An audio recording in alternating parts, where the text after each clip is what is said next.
Justin Trudeau is cooked. After he was abandoned by Jagmeethead Singh, he has been under attack by all sides. And now, with his U-turn on immigration and employment numbers and economic numbers coming back horrible, he is losing face rapidly and has no political leg to stand on. There have been so many changes happening in succession. We are going to talk about some of that today. Let's get into it. Most of the 21st century, Canada had one of the world's most liberal immigration regimes, which Canadians broadly supported. Today, Canada has one of the largest foreign-born populations in the world, ahead of basically every other large country. And in the past 2 years alone, Canada has received about 1 million permanent residents, on top of many millions of temporary workers and international students. So everybody else outside of our government will call it as it is. Like, yes, we have almost 1 million PR, but that doesn't include the floating students, the floating workers, plus their spouses and all these other things. However, in the past year or so, Canadian attitudes to immigration have soured sharply, with a majority of Canadians now saying they think the country is taking in too many immigrants, largely because of the strain they apparently put on the housing crisis. In an attempt to placate voters and stem his electoral decline, Canadian Prime Minister Justin Trudeau, once a champion of liberal migration policies, has recently taken steps to tighten Canada's famously liberal regime, while signalling a wider reform of Canada's migration policy in the autumn. So in this video, we're going to take a look at how Trudeau's migration policy has changed over time, and whether these new measures could actually help him hold on to power at the upcoming election. So let's get straight into it. For most of his 9 years in power, Trudeau himself has championed Canada's pro-migration politics, setting ambitious targets for new permanent citizenships in recent years, and implementing generous refugee programs for asylum seekers from war-torn countries like Syria and Ukraine. Wow, it's almost like if you incentivize people to pile into a country just by saying we are making it as easy as possible, come here, then it's like people will potentially abuse the system and try and pile in record numbers. You might remember this from 2015, when a newly elected Trudeau greeted Syrian refugees at Toronto's airport by handing them winter jackets and declaring, "You are home." To be fair to Trudeau, for most of his tenure, this policy worked. Immigrants helped grow the Canadian economy, and polling found that about 2/3 of Canadians were happy with the levels of immigration at the time. However, in the past few years or so, the immigration rate has increased markedly.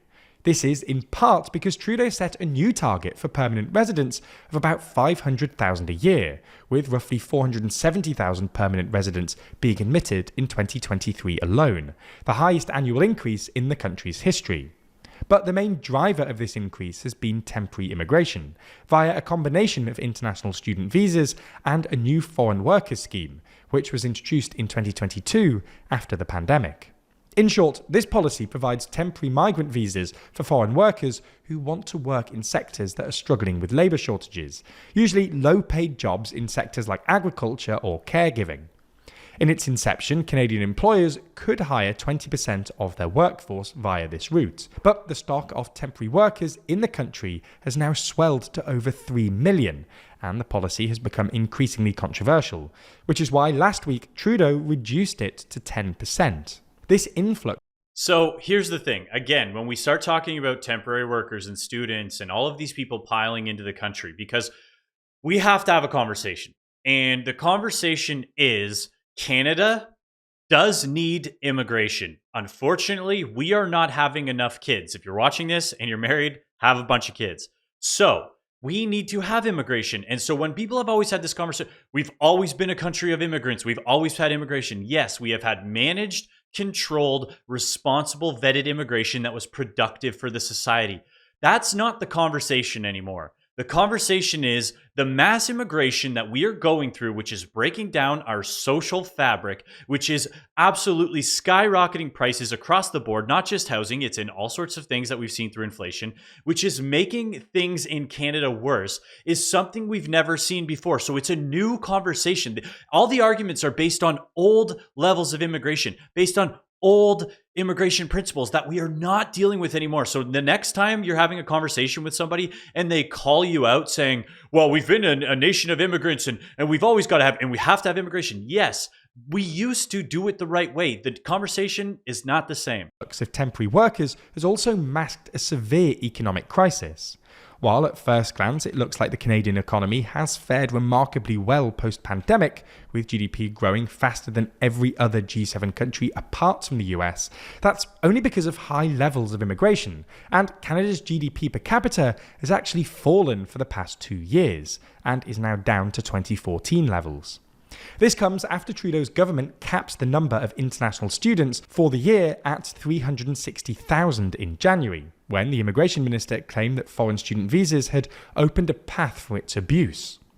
Similar policies have recently been implemented in both Australia and the UK, where anxieties about illegitimate student visas and high migration levels generally have caused politicians to pare them back, often in spite of opposition from higher education institutions. What a surprise! The guys who are printing cash from bringing in people are surprised. That being said, all of the permits are done at the federal level, because we've seen the numbers from these Ontario colleges and BC colleges like that are just pumping in immigration. There's ones in particular, Conestoga College, look at their numbers of how many people they brought in the last 3 years. It's staggering. They were building campuses just to pump in more people in, whatever programs. So the fact is, people have abused this. And I've had conversations. I've had immigrants message me now say, hey, thanks for talking about what you're talking about. My family took 8 years and just to get to Canada. And now these people are just paying for international student visa and they get to jump to the front of the line. They are not the people we were looking for because they didn't win on the point system like these other people did. Seeing that it's hurting immigrants and Canadians. So what explains this shift? Well, there's an international angle here, because an increasing number of temporary workers are using Canada's liberal immigration policy to travel into the US via the northern border, which has provoked irritation in the Biden administration ahead of November's election, especially because questions of immigration and border security are political weak spots for the Democrats. The number of monthly so-called encounters between migrants and US border guards, generally considered a useful proxy for the total number of migrants entering the US, previously hovered at around 100, but has risen to over 3,000 today. These mostly come when you see it charted like that, it's nuts. Through the so-called Swanton sector, a 295-mile stretch of border reaching from eastern New York through Vermont and New Hampshire. Robert Garcia, the agent in charge of the area, claimed in July that more migrants had been apprehended there in 10 months than in the previous 13 years combined. But the main reason is domestic pressure. In short, Trudeau and his Liberal Party are not very popular in Canada at the moment. Trudeau's personal approval ratings are pretty miserable. 67% of Canadians disapprove of him, compared to just 28% who approve. If you liked the video yet, it's a free way to support the channel and it helps get these videos in front of more people so they can see what's going on. If you like what we talk about here, feel free to subscribe. We'd love to have you on board. And to all the new channel members, you know who you are. You absolutely are awesome. Back to the video. And the Conservatives, the main opposition party, have now opened up a 17-point lead in national polling, their best numbers since 1988. The Conservatives are polling conspicuously well with young voters, who were twice as likely to vote Liberal over Conservative when Trudeau first came to power. Those numbers have now basically flipped, with nearly 40% of 18 to 35-year-olds now saying they'll vote Conservative at the next election, which is due sometime in the next year. So one of the crazy things is, obviously that voter demographic would have been a lot of the people who voted in Trudeau originally, especially when you're going up to 35, not the 18-year-olds. But the reason that they're so mad and fed up is because look at this number that was just announced.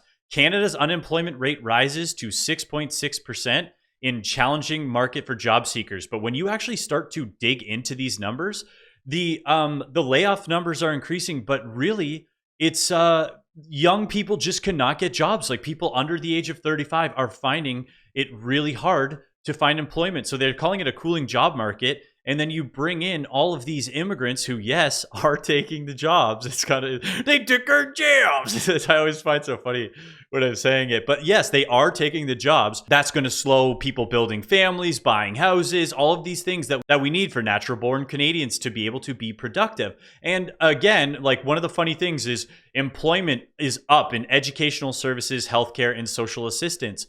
Well, those are public sector jobs. So this 6.6%, which we've talked about before, is already a manipulated number because a lot of the jobs that are new and created are not economically productive. They are public sector jobs. That's why young voters are sick of it. They can't get jobs. They can't buy houses. And a lot of people just don't feel at home in Canada anymore. Trudeau's impressive unpopularity is down to a whole load of reasons, but one of them is that many Canadians have become increasingly wary of his liberal immigration policies. Even though Canadians are generally some of the most migrant-friendly people around, there's a sense that the high level of immigration have suppressed wages by loosening the labour market. Unemployment is currently at a 2-year high of over 6% and exacerbated the housing crisis, which is one of the worst in the world. For context, the average house price in Canada has skyrocketed from roughly 250,000 Canadian dollars in 2005 to around 750,000 today, and the ratio You guys know I can't stand Trudeau. You guys know it, but we have to be fair to him. He was not in power until 2015, so there was a ton of price changes from 2005 to 2015. So yes, prices are up, but we can't blame Trudeau for all that. Between the median house price and median wage has increased from 3 in the 90s to nearly 6 today, rising to 12 in Vancouver and nearly 10 in Toronto. The leader of the Canadian Conservatives, Pierre Poilievre, has made this link explicitly and has promised to tie the number of newcomers to the number of new homes built each year. Given that Poilievre, that's what we want to hear, to be fair, most experts think that Canada's current building rate of around 250,000 new homes a year is far too low to ameliorate its housing crisis, in practice this would imply a significant reduction in the total number of immigrants. Last week, Poilievre claimed that Trudeau's government had destroyed our immigration system, calling for smaller population growth, and many Canadians apparently agree. Polling suggests that roughly 1 in 2 Canadians now think there is too much immigration into Canada, roughly double the number in 2022. So, will this work electorally? Well, probably not. No, I think we know, like we said, Trudeau is cooked because he is flip-flopping. He is losing all credibility. He's losing his base now. He's just lost all the NDP support. So then those like never conservative people are just kind of screwed. And I just don't see. As other centre-left or left-leaning parties like Germany's SPD are currently finding out, shifting to the right on certain issues like immigration only really works if you do it early enough and with enough enthusiasm that voters feel it's genuine. Conversely, if you do it too late, it runs the risk of looking unprincipled and, well, a bit desperate. That's it for today's video. If you made it this far, you absolutely rock. Don't forget to like and subscribe and have a great rest of your day.